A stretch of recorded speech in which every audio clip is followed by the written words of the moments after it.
क्या आपको बिल्डर्स से प्रोमिसेस और डिलेस का डर लगता है? वेल, इंडिया में होम बायर्स को प्रोटेक्ट करने के लिए एक पावरफुल लॉ है, रेरा। ये क्या है और कैसे बदल रहा है इंडियन रियल एस्टेट? चलिए समझते हैं। Hi everyone, Indian real estate market में पहले बायर्स के लिए काफी चैलेंजेस थे, लेकिन अब एक गेम चेंजर आ गया है, रेरा यानी द रियल एस्टेट एक्ट। ये एक्ट बायर्स को पावर देता है और ट्रांसपेरेंसी बढ़ाता है।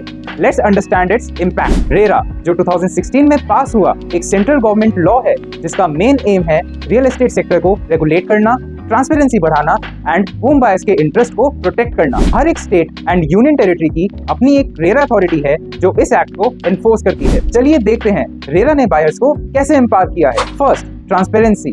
अब बिल्डर्स को अपने प्रोजेक्ट की सारी डिटेल्स रेरा वेबसाइट्स पर रजिस्टर करनी पड़ती है, so no more hidden information. Second, accountability. Builders को अब स्ट्रिक्ट डेडलाइंस फॉलो करनी पड़ती हैं, डिलेज होने पर पेनल्टीज लगती हैं एंड बिल्डर को बायर से लिया गया 70% फंड एक सेपरेट एस्क्रो अकाउंट में रखना पड़ता है एंड जिसको सिर्फ कंस्ट्रक्शन के लिए यूज करा जा सकता है। Third, standardisation of carpet area. अब बिल्डर्स के लिए कारपेट एरिया मेंशन करना मैंडेटरी है। No more confusion with super built up area when it comes to pricing. Fourth, dispute resolution. RERA ने एक fast track dispute resolution mechanism provide किया है। अगर आपकी कोई कंप्लेंट है तो आप रेरा अथॉरिटी में फाइल कर सकते हैं for a quick resolution. And fifth, quality assurance. अगर पोजीशन के 5 साल के अंदर कंस्ट्रक्शन क्वालिटी में कोई डिफेक्ट मिलता है तो बिल्डर को उसे ठीक करना होगा। रेरा ने इंडियन रियल एस्टेट मार्केट को बहुत रेगुलेट किया है, making it safer and reliable for home buyers. And अब आप प्रॉपर्टी खरीदते वक्त ज्यादा कॉन्फिडेंट फील कर सकते हैं। So always ensure the project you are interested in is RERA registered. Upcoming days में